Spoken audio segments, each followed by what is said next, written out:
Good afternoon, all, and good morning and aloha to those who may be joining us from Hawaii today. So thank you for joining the latest installment in our Harvesting Value webinar series. Our goal of this monthly series is to provide you with information and resources to help you make important decisions for your operations. My name is Jenny Bracken, and I am the Regional Manager for the Kansas region at American Ag Credit. Before we dive into our presentation, I'd like to remind everyone of a few housekeeping items. You are welcome to submit questions for our speaker at any time during the presentation by using the Q&A feature on your Zoom taskbar. We will do our best to address as many questions as possible at the end of the webinar and follow up on those which we might not have time to get to. Additionally, this presentation will be recorded and we will share a link to the webinar with all attendees afterwards. If you have not had the pleasure of working with American Ag Credit quite yet, American Ag Credit is a part of the Farm Credit System, an agriculture lender that supports America's farmers and ranchers with reliable credit.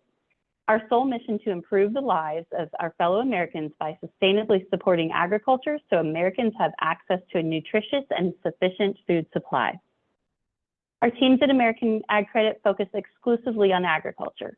Many of our employees own farms and ranches or grew up on a farm or ranch, myself included.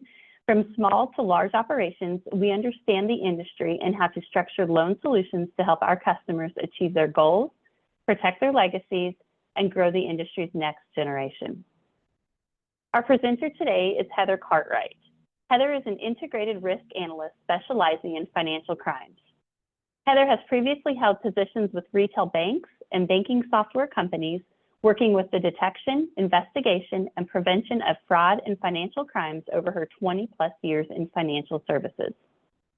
Heather will talk through a recent check fraud case study that occurred in the dairy industry and what solutions can help you decrease risk and protect your business from potential fraud. Thank you for joining us today, Heather. The screen is all yours. Thank you, Jenny. Share our presentation. All right, can everybody see that? All right, thank you for joining us today. I'm Heather Cartwright, an integrated risk analyst here at American Ag Credit. Just a little housekeeping disclaimer, note that the presentation is purely for informational purposes and does not constitute legal advice on behalf of or by American Ag Credit. So today we're going to look at a few different areas related to fraud and financial crimes and how you can protect your operations. We're going to talk about some case studies of actual fraud cases that have occurred in American Ag Credit, talk about red flags, and then what we can do to prevent fraud, what we can do to prevent mail fraud and draft fraud within your business. So first of all, we're going to start off talking about a fraud ring case study. So this fraud ring was targeting dairy farms, and it started in Northwest Iowa in March of 2023. So what this fraud ring was doing was getting a copy of the dairy's paycheck. So either they were getting a job there and getting the paycheck, or someone they knew was getting a job and they were getting those checks so that they could then counterfeit the checks. So the fraud ring knew when the dairy would cash their checks, when their payroll dates were.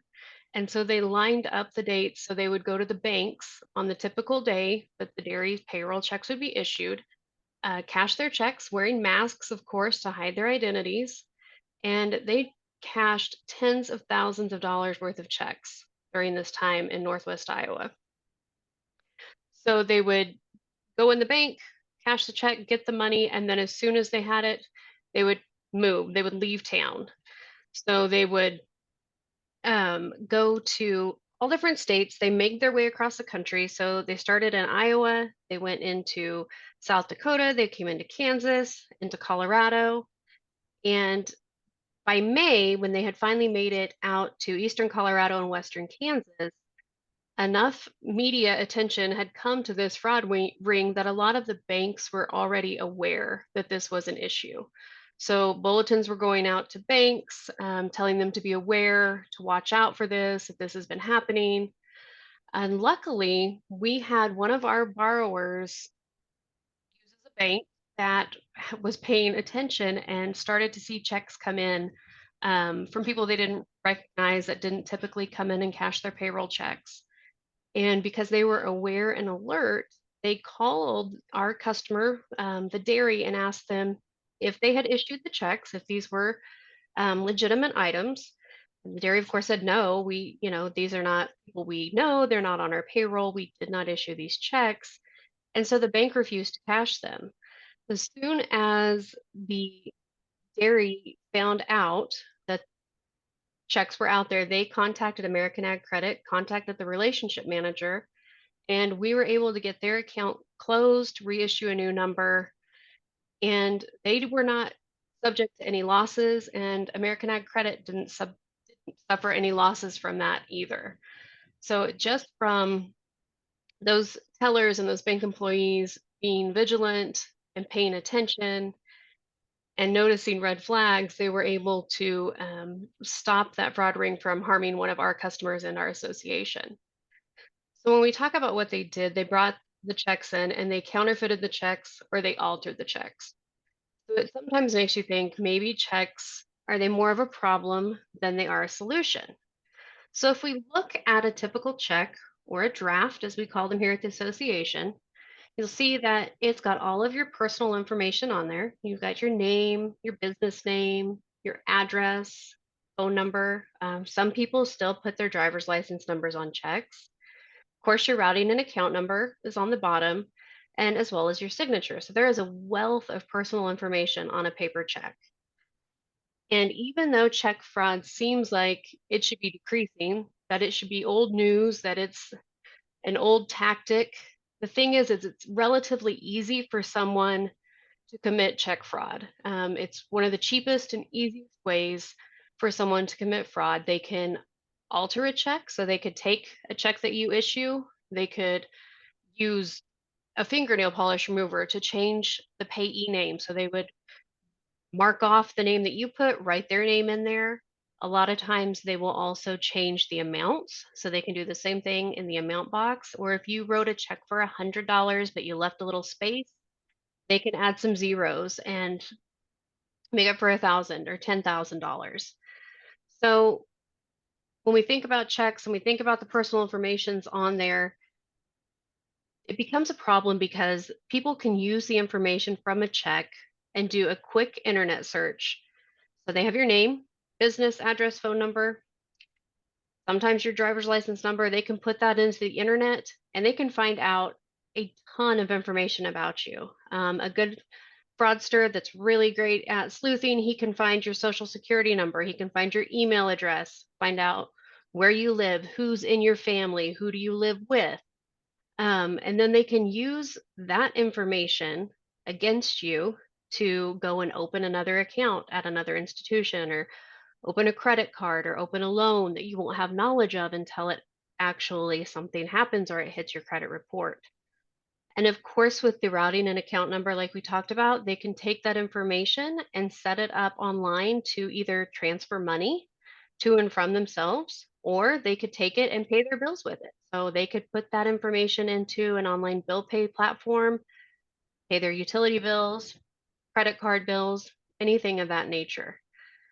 So sometimes we do have to use checks. We recognize that checks are here to stay. They're going to be used. So some of the ways that you can reduce your risk while using checks is to use a permanent ink when you're writing. When you are writing in the numeric box and in the numeric line where you write the amount out, completely fill the box in. Don't leave any space for someone to add a zero. Set up a transaction alert. So if you use your online banking and you get in, set up alerts so you know when things clear your account. You can get online and review your draft images. So if you're logging in every day and you're looking at those draft images, you can see if the item that you issued was actually cashed by the person that you issued it to, or if the check had been altered in any way. And if we're doing that daily, then we can log or call American Credit that suspect something suspicious, and we can take action on that to minimize the loss and to stop that. So definitely, electronic banking is the way to go. And If we do have to use a check, and we have to mail it or we have to get it to someone that's not near to us, definitely we're going to want to take that inside to the post office instead of putting it in the mailbox at the end of the driveway or even using the blue mailboxes outside of the post office. But we will talk more about tips with mail fraud later. So, next, I want to take you through two borrowers. These are both borrowers from American Ag Credit. These are two cases. These were actual cases. So, borrower number one, we'll look at borrower number one first. They have online banking. We love that. We're happy about that. They log in every single day to reconcile their line of credit, and they saw something suspicious. So, they immediately contacted their relationship manager, telling them about the unauthorized items. They did that within 1 day of the items posting. So, they were looking every single day to make sure that nothing suspicious was going through. We were able to open a case for them. We got them over the paperwork. They signed it, got it back to us in a timely manner. We were able to open the case. We investigated the case. The item was able to be returned, and the customer avoided a fraud loss of close to $20,000 just because they were proactively managing their account. So, on the other hand, we have borrower number two. Now, borrower number two has online banking as well. But borrower number two only logs in to move money every day. So they're not looking at their transactions or reviewing their draft images. They're getting on and doing a transfer. They reconcile their line of credit and they reconcile their account after receiving their paper statement in the mail. So while they're doing this, they notice that the paper statement, if you know, doesn't have your draft images on it. So instead of reviewing the images on online banking, the statement doesn't have those images. So they were Um, they didn't contact the relationship manager at that time because they didn't know anything had happened. So they were only aware of the problem when they were contacted by American Ag Credit because a draft had tried to post twice, or the draft number had tried to post twice. So when we contacted them, they said, no, it should only have come through once. We were able to pull some copies and look at it, and sure enough, it was fraudulent. Unfortunately, because they hadn't been looking at their account, quite a bit of time had passed between the first item coming through and then the item that finally hit as a duplicate. We're talking months worth of time had passed. In that case, we did open the case, we investigated it, we attempted to that money back to um, do a fraud claim, but because of the time that had passed, we were unable to get any of those funds back, and the customer was actually out close to $80,000 in charges that could have really been prevented, by logging in every day and just looking at your draft. Something so simple that doesn't take any time at all. When we think about the two borrowers and their situations, how they both had online banking, but borrower number two just wasn't utilizing the tool to maximize the effectiveness of it. So borrower number one was able to get the money back for that transaction because they caught the fraud before it got out of control, and they notified American Ag Credit immediately. So when we see something suspicious on an account, what's the best practice? What do you need to do? So the best practice is to use your online banking, look at your items every single day, and if you do see anything suspicious, if you get it reported to us as soon as you see it or within 14 days of seeing it, then that really increases the chances that we're able to reclaim those funds. Um, and then just to proactively manage your fraud risk, we offer a lot of different products. First and foremost, online banking again, but we also have business ACH, so you can pay your vendors electronically rather than mailing them checks. Mobile check capture. So if people are mailing you checks, instead of you then taking the check and putting it in the mail to your local branch, take a picture of it with your mobile device, deposit that item, and that removes that step from going through the mail. You also have the option to pay your invoices online with your routing and account number. And then if your operation warrants it and you have a large volume of drafts going through, a large number of transactions, we have CoBank Cash Manager with a positive pay feature so that you can actually review items as they come in on your account daily and either determine whether you're going to pay that item or if that item needs to be returned. So, if you're interested in any of those options for managing your fraud risk, definitely visit with your relationship manager, um, and then they will find you the best solution that's aligned with the needs of your operation. So, shifting gears a little, we're going to talk about red flags. So, what is a red flag? A red flag is just something that's unusual, a set of circumstances that's not the norm. Signal that something's out of the ordinary. Maybe we need to take a closer look. The thing about a red flag is we don't want to automatically assume that just because something is out of the ordinary, that somebody's guilty. So it's just a warning. Hey, there might be something going on here. Let's look at it.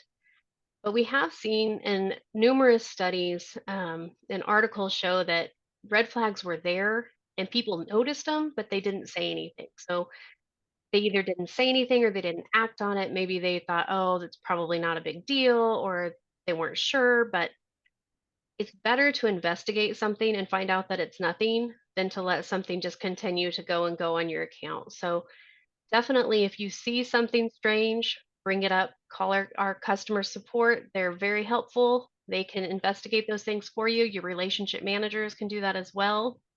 It's definitely let us know if you see something that looks out of the ordinary and we can take care of it.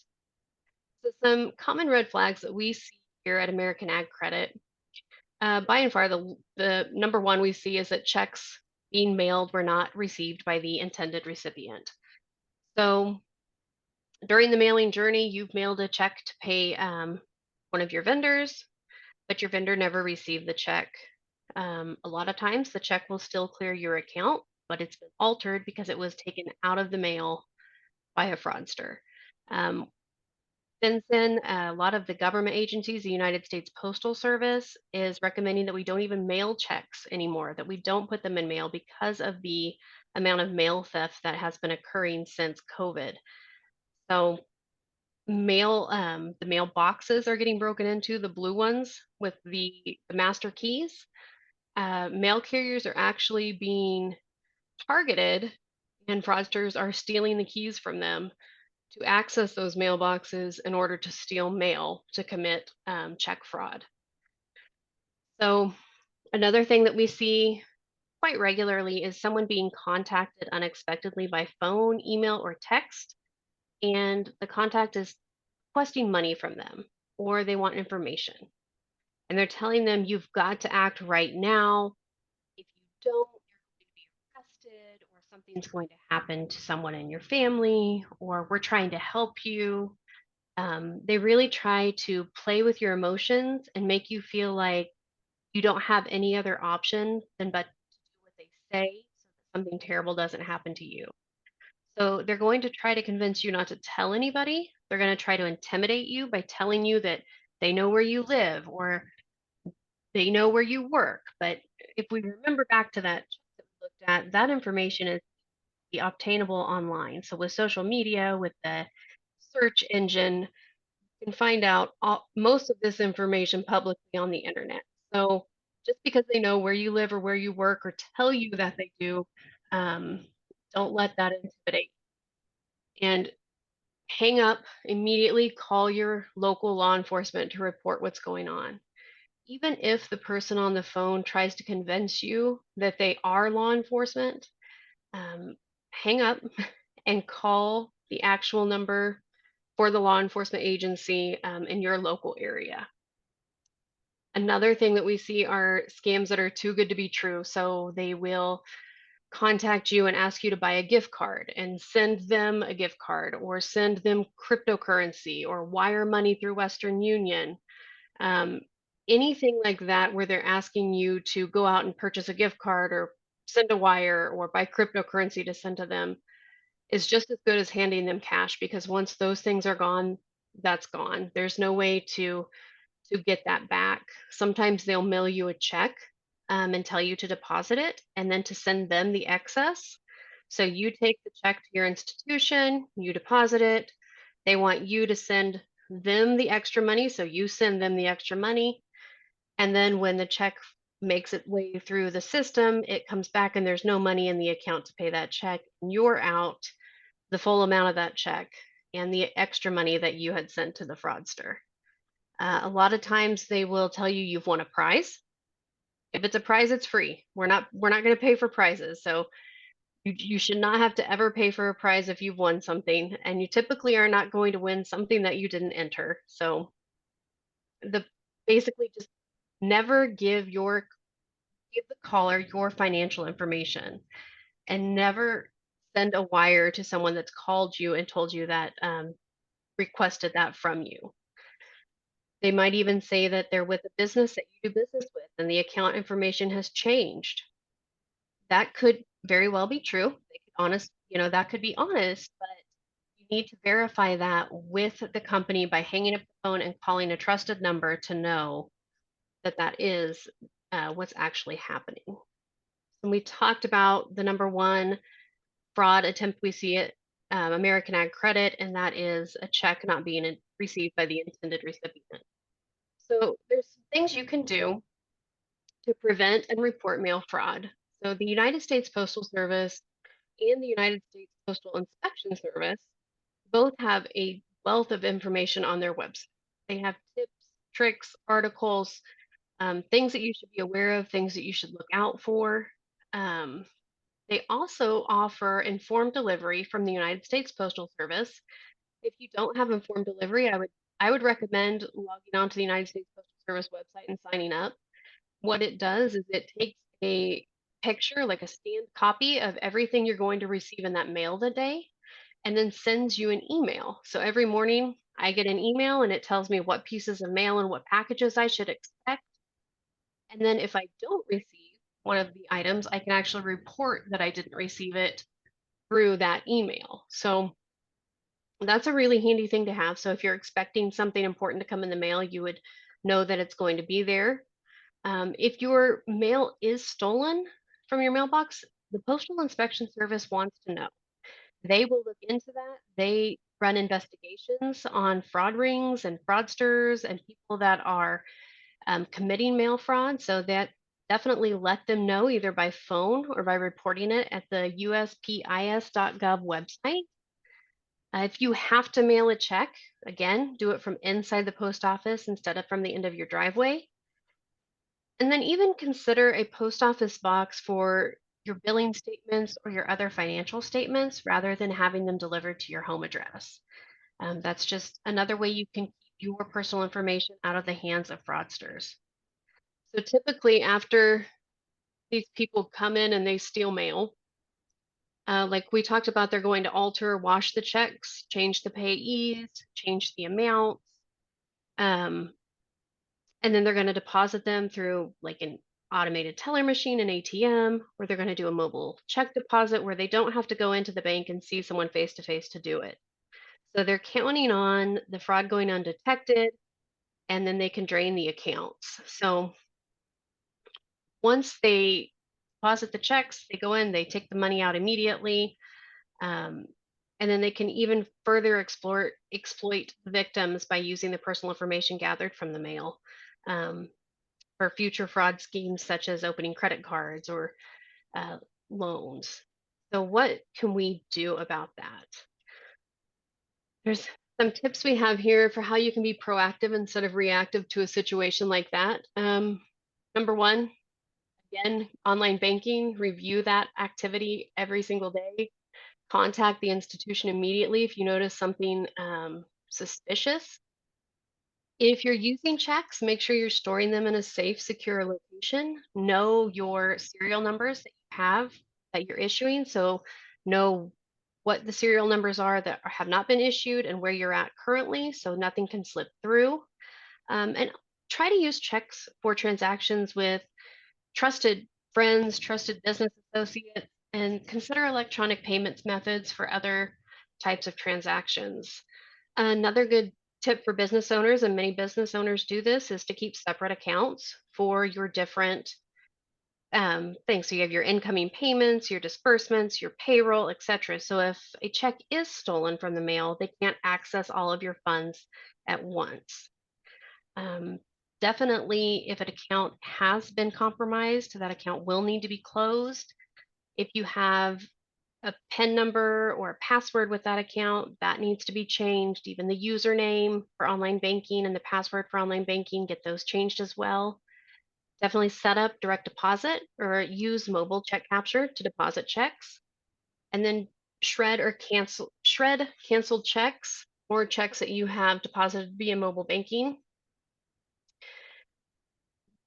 If you receive an email or a text or a phone call requesting that you change a payment method or a bank account, again, don't reply to the email, don't reply to the text, hang up the phone, and contact someone at the business that's asking you to change that information and make sure that that is a real request. Definitely segregate your bank accounts again. Keep things separate so they can't get everything at once. If you don't recognize the person calling you or the person texting you or emailing you, definitely report that to law enforcement. And just remember that law enforcement and government isn't going to typically contact you that way for a pressing issue or to conduct official business. So you're most likely going to receive something in the mail from those agencies. When we talk about being proactive, of course, we focus on online banking and the benefits of online banking. And it's safe and convenient. It's encrypted when you log in. There's authentication that protects your information and prevents unauthorized access. We are, as the association, are monitoring our transactions that come through online banking. We're monitoring to make sure that things that could be fraudulent are getting looked at, are getting called out. We're looking to see where if someone's logging in from a country that we don't recognize. And so you may get contacted occasionally, have online banking, say you're on vacation and you log in from a beach somewhere, and we call you because you typically don't log in from there. So we are watching, we're doing as much as we can to try to prevent it as well. And we're trying to be proactive with that. So again, you've got convenience, access to your account 24/7, even on the beach, even on vacation, even out in the field, anytime and anywhere you can get on your mobile banking and look at your accounts. You can review your accounts, check your images daily. You don't have to wait for that monthly statement. You can even eliminate getting a paper statement in the mail if you want to. If you choose to, you can just get an online statement. So you'll get an email that alerts you your statement's ready, and you can look at it online rather than having that paper come to your home. You can log on to check your balances, view your transactions, and of course, transfer funds between your accounts, either your internal accounts or even add an external account. So if you don't have online banking already, fairly simple to get. All you have to do is go to agloan.com. If you go to our customer portal, there is a link to enroll in online banking. Or if you're more comfortable, you can reach out to your relationship manager or contact customer service. And you can either email them at customerservice@agloan.com or contact them by phone at 1-800-800-4865, and they can provide you information and get you started with online banking so that you can start being proactive in managing your accounts. In case you do suspect fraud in your account, so you're looking at your online banking and something looks suspicious, um, first thing, please reach out to your relationship manager, your deal team members, customer operations team members to report that fraud. Um, Definitely contact customer service again, either by phone or email to report fraud so that we can start an investigation. If you have mail fraud, um, report that to the United States Postal Inspection Service, as they will investigate any type of mail theft or mail fraud. But then any type of fraud, including mail fraud, report that to your local law enforcement agencies and open a police case. So if you have a case and you've got a case number, then that helps us when we're trying to investigate. And we have something to document that a crime has taken place. Jenny, that is all I've got for today. Do we have any questions in the Q&A? Sure. Thank you, Heather. Yes, now we'll move to our Q&A. As a reminder, you can submit your questions in the Q&A feature at the bottom of your screen, so please go ahead and do that. And while you're submitting those questions, I'm going to give an intro for Kristen Santos. In addition to Heather answering questions, our financial crimes expert, Kristen Santos, is going to come online with us. Here she is. Kristen provides financial crimes risk prevention, detection, and investigation services to protect American Ag Credit and our customers from financial crimes. So not only is Heather a wealth of knowledge, but we also have Kristen as well with a wealth of knowledge. So please go ahead and add those questions. We've got one here. It says, what is the most prevalent fraud that is seen at AAC? So what do we see happen the most frequently here? Like I mentioned here, the most prevalent type of fraud that we do see is that check being stolen out of the mail. So it goes back, we'll go back over here. A check that you mailed was never received by the intended recipient. We see that the most often. Of course, that's the easiest way for someone to commit fraud, is just to grab that check, alter it, and try to cash it. So that's why it is just so important to utilize online banking and those tools to look at those drafts and make sure that everything's clear in your account, that you did right, that really is your item and nothing suspicious is coming through. Okay, thank you, Heather. Another question here, it says, is it a good idea to freeze my credit report to prevent loan fraud? Kristen, do you want to take that one? Sure. In terms of, freezing credit reports, we can't advise as to whether you should or shouldn't freeze your credit. But what I will tell you is that if you do decide to freeze your credit, it doesn't mean that your credit can't be utilized. What it means is if you, let's say you have a credit card and your limit on your credit card is $10,000. It means that if you freeze that credit card, it will stay at $10,000. No one can call and pretend to be you and try to increase the limit on that credit. So if you do choose to freeze your credit, what will happen is you'll be given a code that, should you wish to reverse that in the future, you have the ability to do so. So again, I can't advise you as to whether or not to do so. But if you do not believe that you'll have to need your credit in the future for either purchase of a home or extending your credit on your credit card, or you need for a car loan as an example, and if you've been a victim of fraud, you may want to explore that in the future. Thank you, Kristen. Another question here. What can I proactively do to stop fraud? If I think there is some risk, what's something that I can do to prevent that?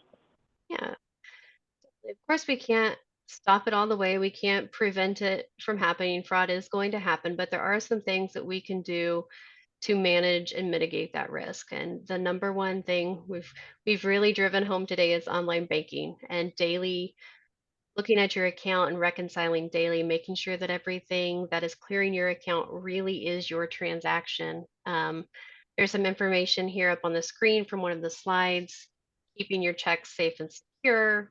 Online payment options are a great way to go, a great alternative to checks. And then, of course, with seeing the amount of mail fraud that we are, trying to eliminate sending checks through the mail as often as possible. And if you do have to send one, to please go into the post office to mail that rather than into a post office box outside. Thank you, Heather. So if we're mailing a deposit to the bank from a cell barn, or we're mailing a payment to our input providers, maybe our seed dealer, fertilizer provider, take that to the post office. Don't just absolutely. put it in the mailbox at the end of the driveway. Right, definitely take it to the post office. And if you have a check that you're going to deposit at a bank or that you want to put into American Ag Credit, use your mobile app and the remote deposit feature there instead of putting that check in the mail. So that's another option as well. Very good. Okay, I am not seeing any other questions at this time, so I think we can go ahead and wrap up our webinar today. Thank you to everyone who joined us. If you have additional questions for Heather, please reach out to her at hcartwright@agloan.com. And thanks again to everyone for joining. Have a great afternoon. Thank you.